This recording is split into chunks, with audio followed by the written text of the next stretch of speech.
All right, so Star Wars Visions just came out today. 9 episodes. We broke it up into 3 parts. This is the first part of a 3-part series where we're just going to talk about the first 3 episodes of Star Wars Visions. You and I both agreed we were excited about this show. And I'll have to say, overall, in my personal opinion, not too bad.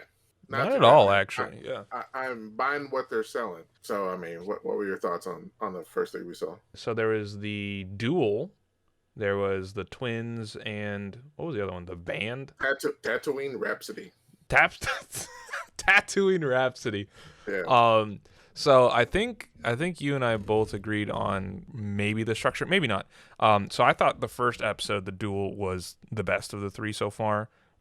Just a really strong opening, and I mean they're all 15-minute shorts, so easily bite-sized pieces of media. But I thought the Duel was just a great way to open the show and introduce the concept of just here are Jedi and Sith and just like Star Wars goodness in really weird ways because it's like a samurai type beat. Right. And I thought it was the best, and then I thought episode 2 was a little bit worse, but like still really good. And entertaining, and then 3 was just weird, and I had So, high hopes for that one, but it did not fulfill. I don't think. fair enough. So yes, the first one I felt was absolutely strong. He, as a series, as a show, you probably want to come out with a very strong opening, and I felt Mm-hmm. the first one, the Duel, was by far a very strong episode. It told a very simple story. Two people fighting. Right. It Mm-hmm. was a bit of a conflict. And it was very Ronin-ish from the old Ronin films, as well as a lot of old westerns, Mm-hmm. where you're having.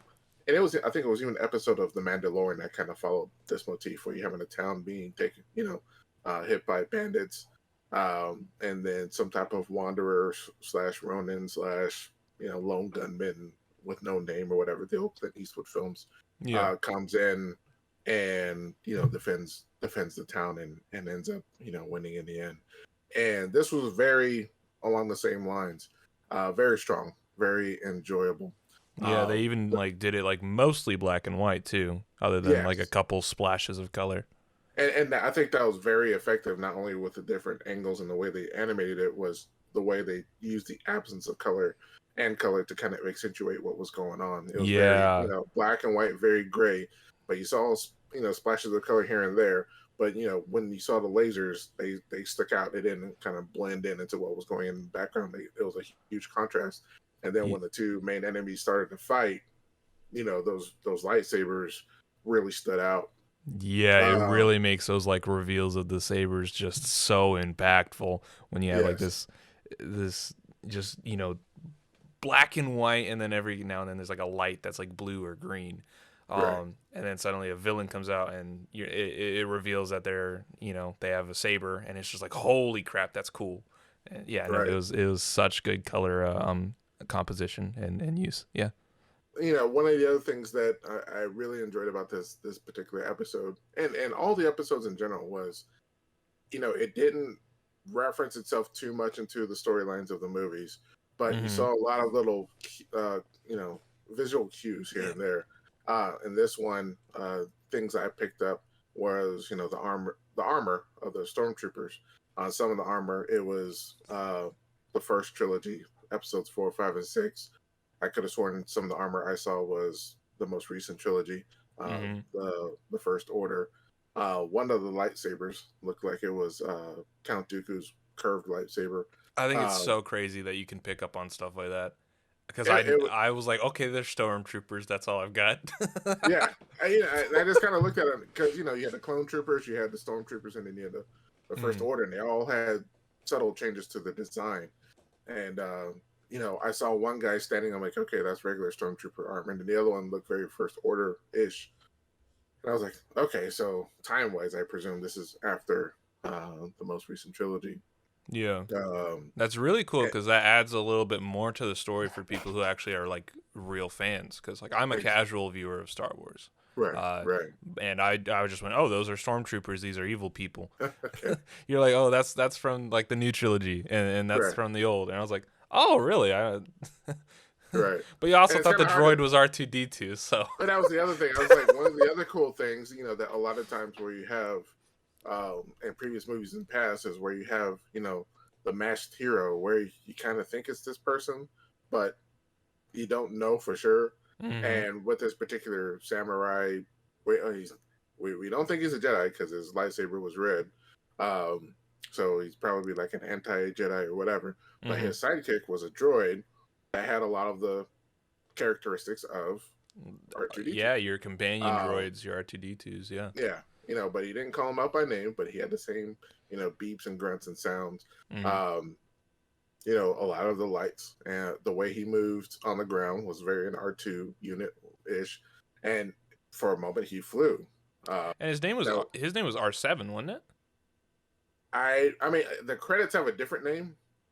Oh, okay. I don't remember off the top of my head. It did not say R2, but Yeah. it definitely gave an R2D2 flavor. Yeah, so I was thinking maybe it's like a later So, model if it was R7, but I think it might have been right. D7 actually. I don't remember. I don't remember either. So, But but it definitely gave.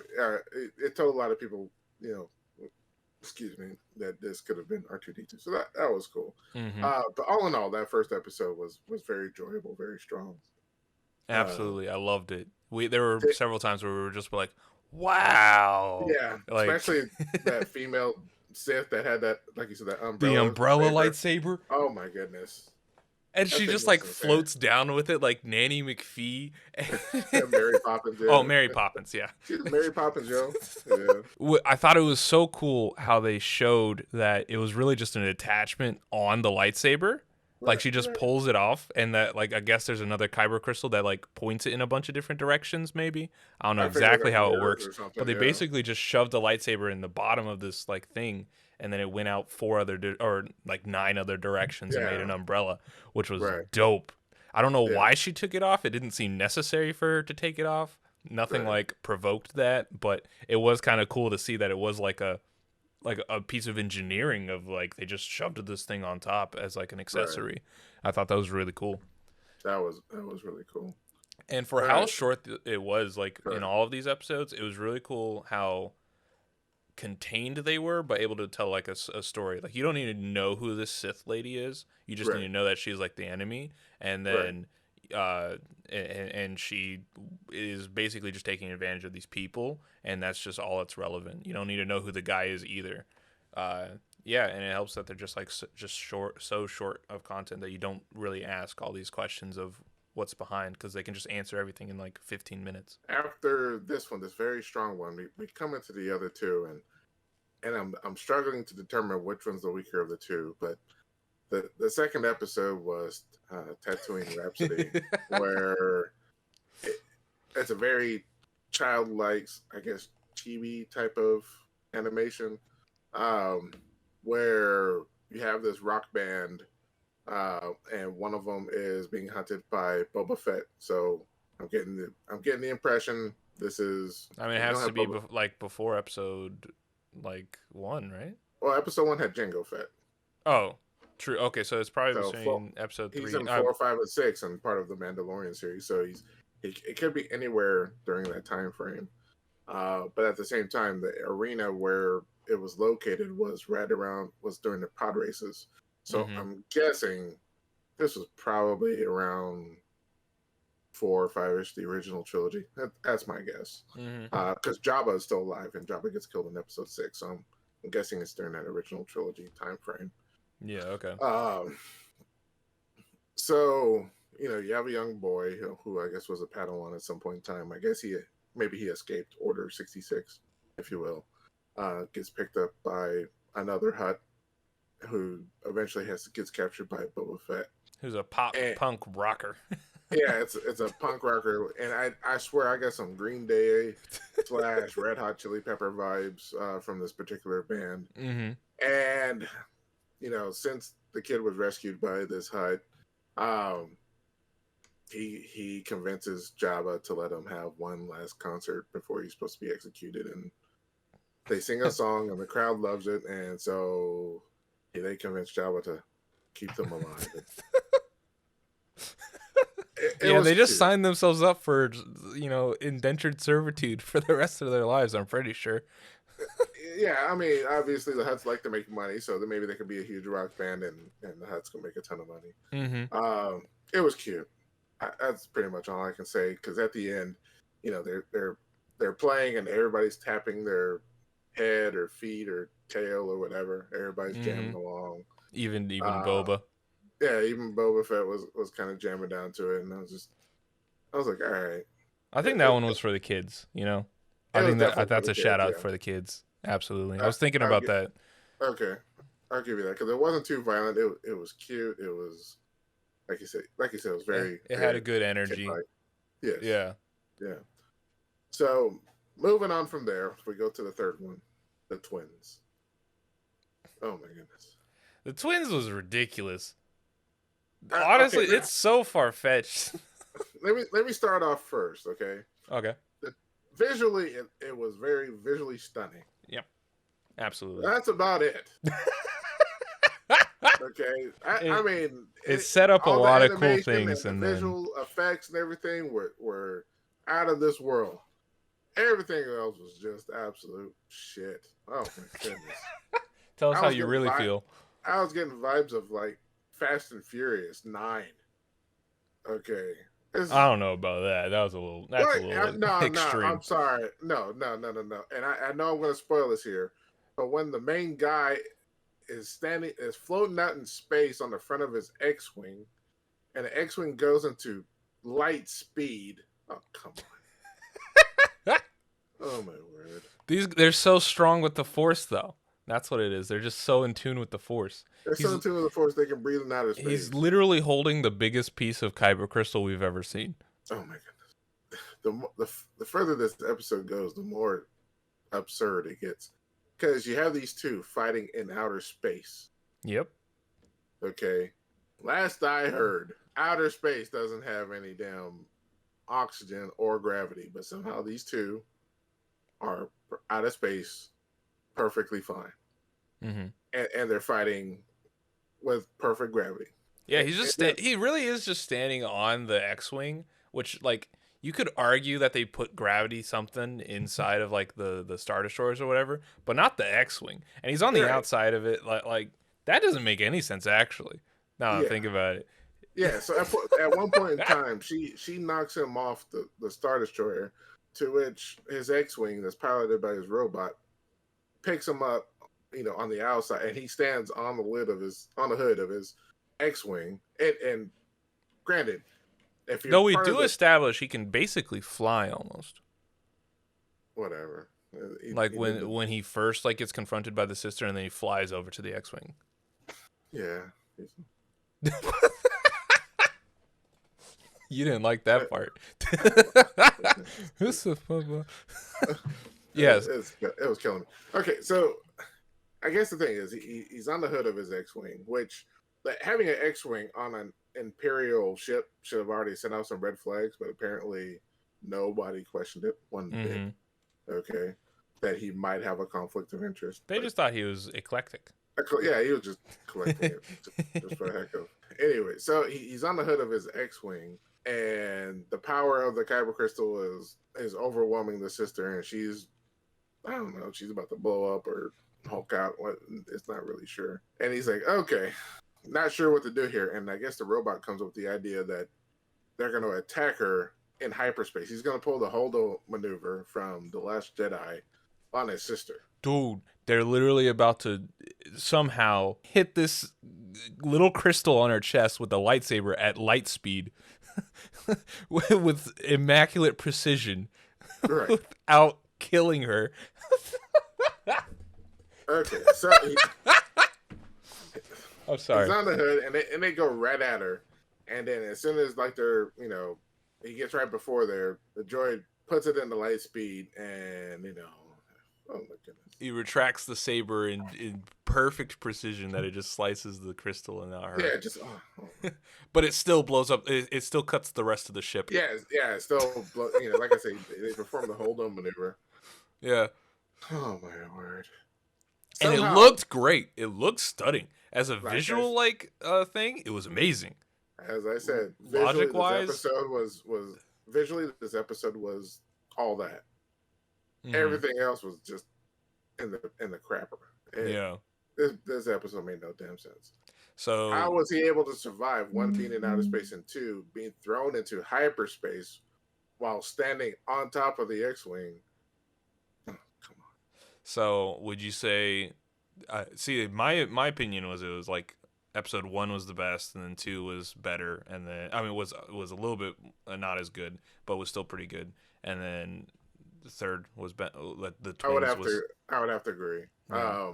Of the three, I would have to say the third one was probably the worst, just because it was just way too absurd. There are moments of disbelief you can have, but there are points that comes to a point where you cross that line, and that episode just did it for me. It got to the point where I just couldn't. I Absolutely. think it was about 2/3 of the way through the episode where I just kind of just checked out. I was like, okay, Yeah. this episode's 15 minutes long, so I'll give Just it watch the that. colors go. Yeah, and like I said, the second one was cute, so you can go, okay, Yeah. I can dig it. Maybe one day if I'm in a bad mood, I'll watch that episode and it'll make me feel a little bit better. But Hmm. yeah, I do not envision myself, other than maybe watching a visually stunning episode, of watching this third one again. Um, Yeah, there's really no it, need. it was really that bad. And I don't think it So, really expanded like Star Wars. You know, that's right. like because one of the things I was excited about for this series Visions to come Hmm. out is to really expand Star Wars and kind of like show us a lot more of like the universe and the world or whatever. But this Right. one seemed kind of I don't know. It's very self-contained in that we only see two people. We don't. There's no establishment of what their order is or whatever. No real impact on on anything. Uh, Oh, it's kind of resolved instantly, and I don't know. Even like the umbrella thing, I felt like did more for the universe, and seeing right. kind of like the patchwork of the Right. of like the stormtroopers afterwards was made sense, but or seemed cool. But this one just seems kind of like it didn't do anything. And one of the things that kind of made this third episode, and I know I'm going back to it, that Hmm. made it even more annoying, is after the dude performs a holo maneuver and the sister is floating in space, her robot picks her up, Hmm. and he has a damn helmet on. Okay, what does he need the helmet for? And it's things like that where you go, okay, you guys are just doing whatever the hell you want.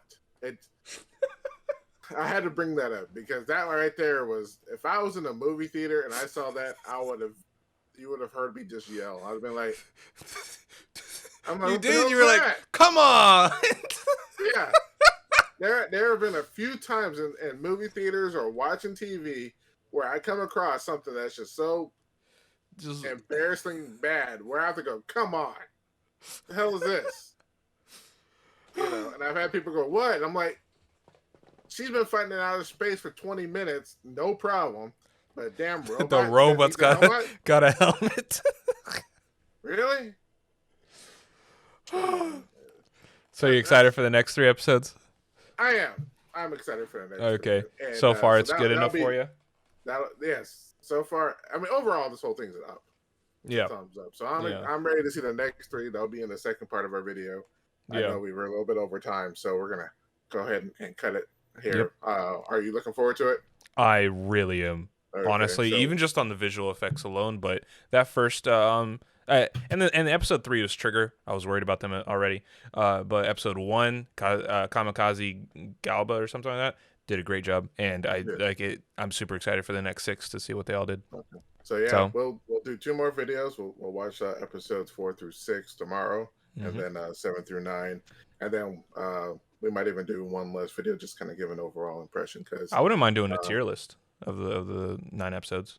there you go. I think that'd be kind of cool. That can probably be our last episode. Kind of do a tier list. Yeah. So anyway, that's our thoughts on the first 3 episodes. Thank you so much for listening to us, and stay tuned to part 2 coming soon. Thank you so much. Peace.